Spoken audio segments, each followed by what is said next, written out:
পাঙাশ মাছ আপনার পছন্দ না? ঠিক এই পদ্ধতিতে রান্না করে খেয়ে দেখবেন, জীবনেও ভুলতে পারবেন না, এত মজা। যে কোনো কাউকে খাওয়াবেন, সে প্রশংসা করতে বাধ্য। তো প্রথমেই আপনি পাঙাশের টুকরোগুলোকে ভেজে নেবেন। একদম এপিট ওপিট করে ভালোভাবে ভেজে নেবেন, যেন কোনো কাঁচা গন্ধ না থাকে। তা না হলে কিন্তু আপনি যদি পাঙাশ খেয়ে অভ্যস্ত না থাকেন, আপনার কাছে ভালো লাগবে না।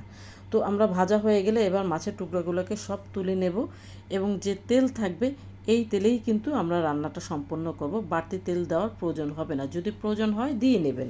তো প্রথমে তেলে পেঁয়াজ কাঁচামরিচ দিয়ে একটু 2-3 মিনিটের মতো কিন্তু আমরা একটু ভেজে নেব।